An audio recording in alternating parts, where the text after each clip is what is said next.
ಶಂಕರಾಚಾರ್ಯರ ತಪದ ಫಲವಿರುವುದು ಶೃಂಗೇರಿ ಕನ್ನಡದ ಪುಣ್ಯವಾಗಿ ಹೋದು ಶಾಂತರ ಹರಿದಿರುವುದು ತುಂಗೆಯಾಗಿ ಶಾರದೆಯು ನೆಲೆಸಿಗಳು ಮಾತೆಯಾಗಿ ಕಪ್ಪೇನು ನುಂಗದೆ ಹಾವು ಹಾಗೆ ನೀಗಿತು ಹೆಡೆ ನೆರಳ ಮಾಡಿ ಅಭಯವನ್ನು ನೀಡಿತು ಸಹಜವೇ ಗ್ಯಾರಂಟಿ ಕಾರ್ಡ್ ಕೊಟ್ಟಿ ಆ ಗ್ಯಾರಂಟಿ ಕಾರ್ಡ್ ನಲ್ಲಿ ಇವತ್ತಿನ ಮುಖ್ಯಮಂತ್ರಿಗಳು ನಮ್ಮ ನಾಯಕರಾದಂತಹ ಸಿದ್ದರಾಮಯ್ಯನವರು ಜೊತೆಯಲ್ಲಿ ಕಾಂಗ್ರೆಸ್ ಪಕ್ಷದ ಅಧ್ಯಕ್ಷರು ಇವತ್ತಿನ ರಾಜ್ಯದ ಉಪಮುಖ್ಯಮಂತ್ರಿಗಳಾಗಿರ್ತಕ್ಕಂಥ DK ಶಿವಕುಮಾರ್ ಅವರು ಸಹಿ ಮಾಡಿ ನಮ್ಮನ್ನ ನೀವು ಅಧಿಕಾರಕ್ಕೆ ಬಂದ್ರೆ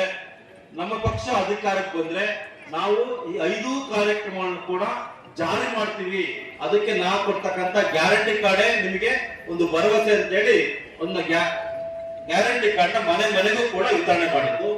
ಅದರಂತೆ ಜನಗಳ ಆಶೀರ್ವಾದ, ಜನ ಈ ಬಾರಿ ಕಾಂಗ್ರೆಸ್ ಪಕ್ಷಕ್ಕೆ ಅವಕಾಶವನ್ನು ಮಾಡಿ ಇವತ್ತು ರಾಜ್ಯ ಸರ್ಕಾರದಲ್ಲಿ ಕಾಂಗ್ರೆಸ್ ಪಕ್ಷ ಅಧಿಕಾರ ಮಾಡ್ಲಿಕ್ಕೆ ಒಂದು ಅವಕಾಶ ತಗೊಂಡು ಕೂಡ ಮಾಡಿಕೊಟ್ರಿ.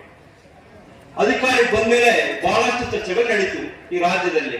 ಕಾಂಗ್ರೆಸ್ ಪಕ್ಷ ಸುಮ್ನೆ ಸುಳ್ಳು ಅಂತು ಇದೆಲ್ಲ ಮಾಡ್ಲಿಕ್ಕೆ ಸಾಧ್ಯನಾ ಅಂತಕ್ಕಂಥ ಮಾತುಗಳು ಕೂಡ ಬಹಳಷ್ಟು ಚರ್ಚೆಗಳು ಈ ರಾಜ್ಯದಲ್ಲಿ ಅಷ್ಟೇ ಅಲ್ಲ ಇಡೀ ದೇಶದಲ್ಲಾಯ್ತು. ಯಾಕೆಂದ್ರೆ ಇಷ್ಟು ಕಾರ್ಯಕ್ರಮಗಳು ಇಡೀ ದೇಶದಲ್ಲೇ ಎಲ್ಲೂ ಆಗಿಲ್ಲ. ಹಾಗಾಗಿ ಆ ಸಂದರ್ಭದಲ್ಲಿ ಚುನಾವಣೆ ಸಂದರ್ಭದಲ್ಲಿ ಕೂಡ ಹೇಳಿದ್ರು ಕಾಂಗ್ರೆಸ್ ನಾವು ಸುಳ್ಳು ಅಂತ ಇದಾರೆ, ಅದೆಲ್ಲ ಮಾಡ್ಲಿಕ್ಕೆ ಸಾಧ್ಯನಾ, ಇದೆಲ್ಲ ಸುಳ್ಳು ಅಂತ ಮಾತಾಡಿದ್ರು. ಅದೇ ದಿನ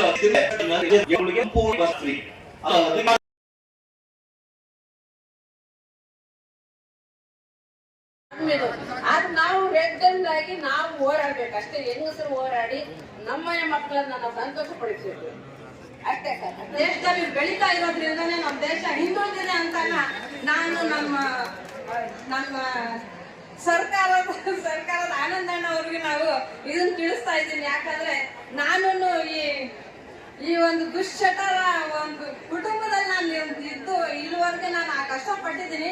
ಆದ್ರೆ ಆ ಕಷ್ಟ ಇನ್ನು ಮುಂದೆ ಯಾಕೆ ಹೆಣ್ಣು ಮಕ್ಕಳನ್ನು ಅನುಭವಿಸಬಾರ್ದು ಅಂದ್ರೆ ನಮ್ಮ ಸರ್ಕಾರ ಒಂದು ನಿರ್ಧಾರವನ್ನು ತಗೋಬೇಕು. ಯಾಕಂದ್ರೆ ಸ್ಥಳಾಂತರ ಮಾಡ್ತೀನಿ ಅಂತ ಆಶ್ವಾಸನೆ ಕೊಟ್ಟಿದ್ರು. ಅದೇ ರೀತಿ ನಾನು ಮನೆ ಮನೆಗೂ ಹೋಗಿ ಇದು ಚುನಾವಣಾ ಇದರಲ್ಲಿ ಪ್ರತಿಯೊಬ್ಬರು ಹೆಂಗಸನ್ನು ಮನೆ ಹೋಲಿಸ್ಬಿಟ್ಟು ಮಧ್ಯದಲ್ಲಿ ತೆಗೆಸ್ತೀನಿ, ನಾವು ನಮ್ಮ ಮನೆಯಲ್ಲಿ ವೋಟ್ ಹಾಕಬೇಕು ಅಂತ ಹೇಳಿದೀನಿ. ಪ್ರತಿ ಮನೆ ಬಾಗಿಲು ಅವ್ರು ಮತ್ತೆ ಬಂದು ನಮ್ಮ ಹೆಸರು ಕೇಳ್ತಾರೆ, ಎಲ್ಲಮ್ಮ ತೆಗೆಸ್ಲಿಲ್ಲ ಅಂತ ಕೇಳ್ತಾರೆ. ಅದಕ್ಕೆ ಶಾಸಕರೇ ಉತ್ತರ ಕೊಡಬೇಕು. ಇಷ್ಟ ಹೇಳಿ ಬಗ್ಗೆ ಏನ್ ಹೇಳ್ತೀರಾ ಜನಸ್ಪಂದನ ಕಾರ್ಯಕ್ರಮಕ್ಕೆ?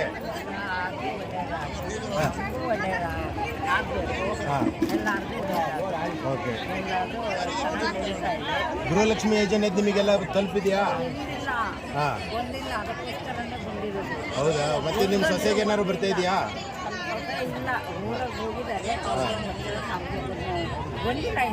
ಓಕೆ. ಯಾವ ಊರಿನವ್ರು ತಾವು? ಮೇಡಮ್ ನೀವೇನು ಹೇಳ್ತೀರಾ? ಜನಸ್ಪಂದನ ಕಾರ್ಯಕ್ರಮಕ್ಕೆ ಬಂದಿದ್ದೀರಾ, ನಮ್ಮ MLA ಅವ್ರನ್ನ ಮೀಟ್ ಮಾಡಿದ್ದೀರಾ, ಏನು ಅನ್ಸುತ್ತೆ ಈ ಪ್ರೋಗ್ರಾಮ್ ನೋಡಿ? ಖುಷಿ ಆಯಿತು. ಗೃಹಲಕ್ಷ್ಮಿದು ಯೋಜನೆದು ಲಾಭ ಪಡ್ಕೊಂಡು ಇನ್ನೂ ಖುಷಿ ಆಗ್ತದೆ. ಒಳ್ಳೆ ಓಕೆ. ಸರ್ಕಾರದ ಬಗ್ಗೆ ಏನು ಹೇಳ್ತೀರಾ?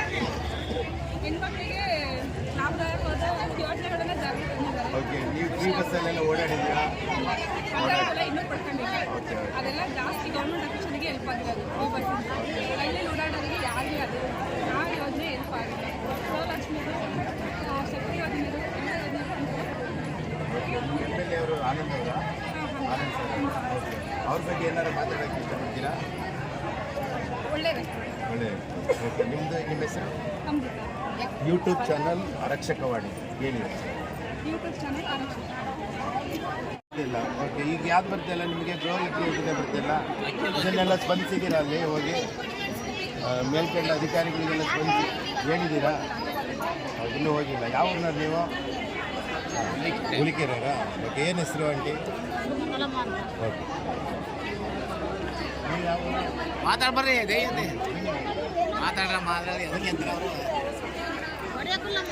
ಸರ್ಕಾರದ ಗ್ಯಾರಂಟಿ ಯೋಜನೆ ಬಗ್ಗೆ ಮೇಡಮ್ ಅವರೇ ನಿಮ್ಮ ಅನಿಸಿಕೆ ಏನು? ಓಕೆ, ಇಲ್ಲಿವರೆಗೂ ನಿಮಗೆ ದುಡ್ಡು ಬಂದೇ ಇಲ್ವಾ? ಮುಂದಿನ ದಿನಗಳಲ್ಲಿ ಬರುತ್ತೆ ಅಂತ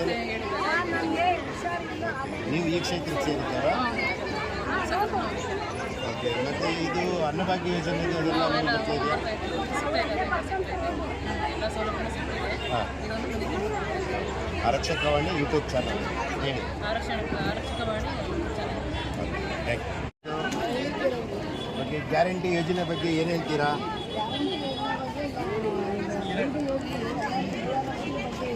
ಓಕೆ ಓಕೆ, ಹಾಂ, ಅಲ್ಲ ಈ ಯೋಜನೆಗಳ ಕುರಿತು ನಿಮಗೆ ಅನುಕೂಲತೆ ಇದೆಯಾ?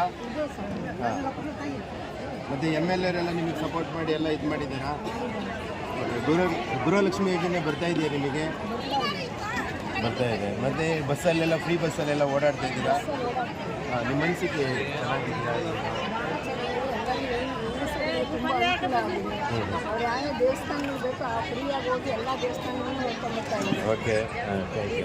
ಆಮೇಲೆ ಮನೆ ಖರ್ಚು ವೆಚ್ಚಗಳು ಅವ್ರಿಗೆ ಅನುಕೂಲ ಆಗ್ತದೆ. 2000 ಬರೋದ್ರಿಂದ ನಿಮಗೆ ತುಂಬ ಅನುಕೂಲತೆ ಇದೆಯಾ?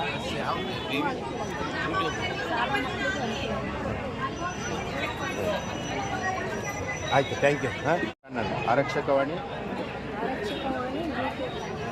ಗೊತ್ತಲ್ಲ ನಾನು